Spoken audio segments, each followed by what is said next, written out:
حيواناتي ناتي تلقى كلب بلا فرقكن ذا العالم لا دستكن لا سحقكن لنبر أفكاري بعل بيت سواي يفتر الكن مالتيو سحق حزن كيخونسي كل جزي سحق الملو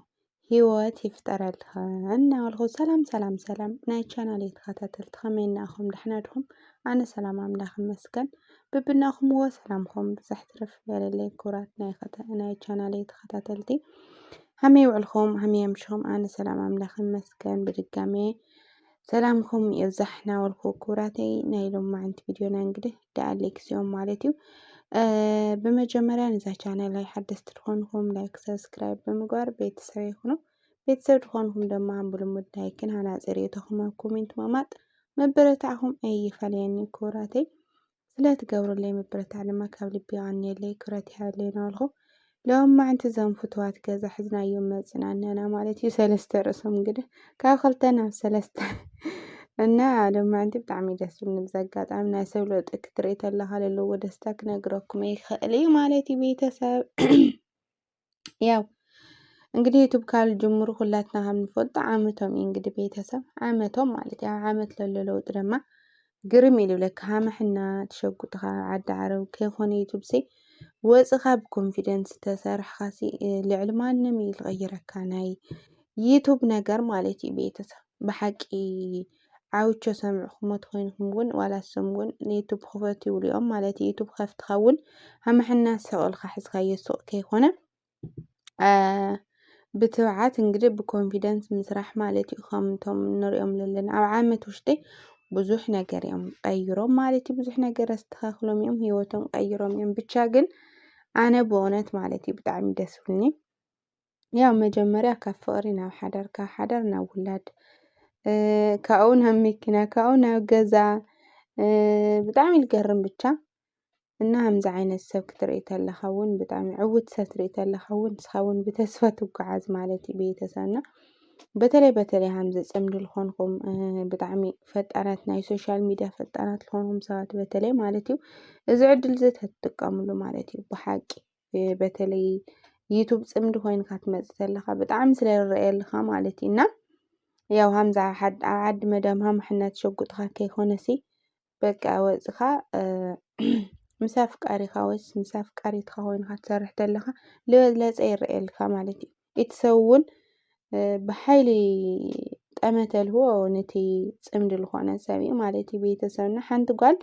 اسدت ኮይና ወይ ምግብና ሰርሐት ወይ ለኾነ ናይ ፀጉሪ ቅባት ለኾነ ይኹን ነገር ሕዛ መጻና እሷም በፕራንክ መጠን በፕራንክ መልክዕ ጽምድ ኮይኑ በፕራንክ መልክዕ ተመጾም ናቶም ሕልፊ ይረአይ ናቶም ብጣዕሚ ተጣላምነት ይርከበሉ ማለት እዩ እና ታይክለኩም ደልያ ስርሑ ማለት እዩ በተለይ ዓዲ ለለኹም ቤተሰብ ማለት እዩ እና ግርም ልብለካ በእውነት ብጣዕሚ ኣነ ትገረመ ብጣዕሚ እውን ደስ ብልኒ እሳ ክትስሕቅ ተላ ምሳይ ትስሕቅ ብሓቂ ማለት እዩ ቤተሰብ እንግዲህ ከም ዝበለ ኩላትከን ህዋናተይ እውን ያው ለእተኽንውን ለእተኽን እንግዲህ ለእተኽን እኳ ንናውዕሉ ዕድል ሕዙ ጽቡቕውን ሕማውን ገጠመክን ክህልዩ ግን ታይክለክን ደልያ ቤተሰብ ለእተኽንውን ሃም ኣሌክስ ልበለ ፍቃሪ ለሐጉስ ለደስት ኣፍቃሪ ይሃብክን ክለክን ይደሊ ማለት እዩና ክቡራተይ ብሓቂ ብጣዕሚ ደስ ዝብለካ ብጣዕሚ ማለት እዩ همز ካሰብ ትቀይሩ ትሪኦ ተለኻ ለለዎ ዓለም ለለዎ ደስታ ክነግረኩም ኣይክእሊ ማለት እዩ ክቡራተይ ክነግረክን ኣይክእሊ ብቻ ግን ኣነ ገዛኦም ክበሃል ከሎሲ ይግዝኡ ክራይ ይኹኑ ብቻ ሓደ ኣምላኽ ይድል ፈልጦ ቤተሰብ ግን ደስ ለብለኩም ነገር ቱ መቀያሮም ቱ ናቶም ደስታ ይኡ ማለት እዩ ክራይ ገለል በሃል ነገር ነው ብቻ ክራይ እውን ነፃነት ለለዎ ገዛታት እና ብቻ ታይክለኩም ደልየ ቤተሰብ ክራይ ይኹን ገለ ይኹን ሰላም ለለዎ ገዛት ኮይኑ ፍቅሪ ለለዎ ገዛት ኮይኑ በቂኡ ማለት እዩ ቤተሰብ ማርያምን እና ንሶም لنابر وصهم قدر نفرد حنايدنا جن ونو نجار بقى فقري لولو نجارنا بيتسب فقري العلمان منا فقري بقى حق أني فقري عدلنا مالتي عدل خلي مالتي ونا بحق بقى أنا نعرفتهم لو تكري كل خصين دعي بقى نوع عليه وتمثل السمعاني نجار أنا وينيدا أنا والخب علي وعلي يتحسسني مالتي بيتسب إن يوتيوب بتعمل غير تسرحكم أنا تغير لك هون كل لكم مكنياتهم أنا لي تغير كل مكنيات اللي سرح كلية واتساب كونفيدنس اللي سرح كله منهم تغير كله لو تقبلي تغير كل نجار يبلي لعل خلت عمت مالتي ونا السجن نوع عليه صحتت نوع عليه قدله سلال خواني مالتي حمدنا اليوم لنا هم اللي عليك سندعوت شو قالت ريت هلنا قل ያው በቃ ብትብዓት ብኮንፊደንስ ስለዝሰርሕዎ ብጣዕሚ ኣብ ሂወቶም ዓብዪ ለውጥታት ኣሪኦም ነው ማለት እዩ እና ብዙሕ ነገር ገዝኦም ኣስተኻኽሎም በቃ መኪና ገዝኦም ገለ ብዙሕ ነገር ማለት እዩ ብቻ ስም ይኹን ዋላ ኣብ ካልእ ኣብ ሓደ ሰለስተ ከይድና ክንርኢ ከለና እውን ሃምኡ ማለት እዩ ቤተሰብና ዩቱብ ዘይቀየሮ ሰብ የለይ ግን ዩቱብ ክብል ከለኹ ስቑልካ ጅመር ሕድግ ከይኮነ ማሕናሲ በቃ ብስነ ስርዓት ማርያምን ብስነ ስርዓት ተሰርሕካዮ ሃማታቶም ለይቀየር ሂወት የለይ ማለት እዩ ኩራቴና ተኽእልኩም ማለት እዩ በተለይ ፅምዲ ዘለኹም ስታይ ንሰርሕ ገለኹም ብዙሕ ትጨናነቁ ነኹምና ጎና ጎኒ ስራሕኩም እውን ዩቱብ ስርሑ ክፈቱ ተቀየሩ ማለት እዩ በእውነት ወላ ይናገርዮም ኩሎም ዩቱበራት እንግዲህ ሁሎም ማልኩ አይከኣል ግን ኣነ ልፈልጦም ቶም ዓበይቲ ዩቱበራት ክፈቱ ተቀየሩ ናበሉ ምክሪ ይልግስኦም ማለት እዩ ቁኑዕቲ ኮይንካ እቲ ሰብ ሃማኻ ተቀይሩ ትሪኦ ብጣዕሚ ኢኻ ትፅዕርና ይናገርዮም ዩቱብ ከፍትኩም ተቀየሩ ስርሑ ይብልኦም ማለት እዩ ቤተሰብና ብሓቂ ኣነ ብጣዕሚ ደስ ዝብሉኒ ቤተሰብ ብጣዕሚ ማለት እዩ ደስተይ ያው ወደር የብሉኒ ዳኣሌክስ እውን በእውነት ኣብ ልዓለ ማለት እዩ ካብ ዝንላዕልሲ ኣብ ልዓለ ደረጃ ወፅሖም እንግዲህ ሂወቶም ካብ ዝብላዕሊ ሓፍ ክሪኦም ኣነ ናይ ኩሉ ግዜ ትምኒተይ እዩ ማለት እዩ ቤተሰብ ብሓቂ ብጣዕሚ ደስ ዝብሉኒ እና ሊልየ እውን እግዚአብሔር ኣምላክ እንግዲህ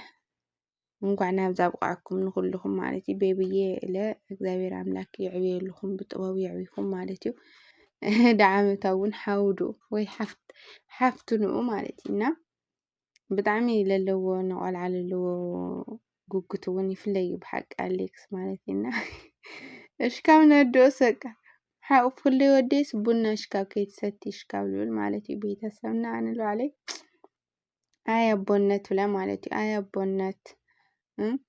ልክዕ ኣዶ ንውላዳ ከም ሰፍሰፍ ትብሎስ ለካ ኣቦለሲ ንውላዱ ከምዚ ገለልዎ ኩሉ ሰዓት ነድኦስ ቡና ካብ ኢዳ ለግደፋ ሰዓት ማለት እዩ ምክንያቱም ወዱ ንከይሓሮ ማለት እዩና ኣሌክስ ብሓቂ ማለት እዩ ንእውነት ብዘይ ምግናን ይፍለይ እዩ ቤተሰብ ማለት እዩ ንውላዱ ከይኮነስ ለለዎ ክብሪ እውን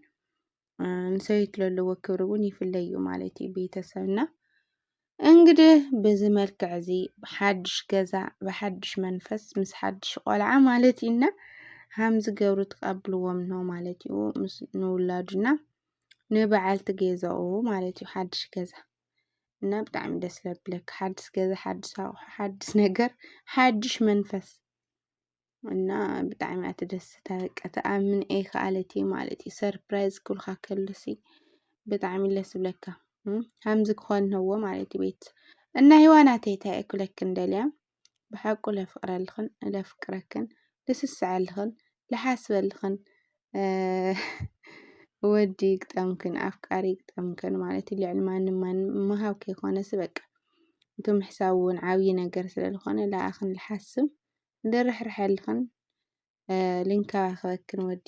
ይፍጠረልክን ክብለክን እየ ልፈቱ ማለት እዩ እና ኮራተይ እና ልማዕንቲ ቪድዮ ዝመስል ነብሩ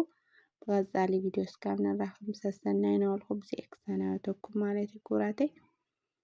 ብድጋሚ ኩራተይ ሰሰናይ ፀፅቦ ጠጥዕሙ መሞቻኡ ለበለንዓኹም ናበልኩ ብዚ ክሰናበተኩም ኩራተይ ባይ ባይ። ነዛ ቻናል ሓደስቲ ትኾንኩም ለ ሰብስክራይብ ገበሩ ብድጋሚ ብቕንዕና ማለት እዩ። እና ክቡራተይ ባይ ባይ።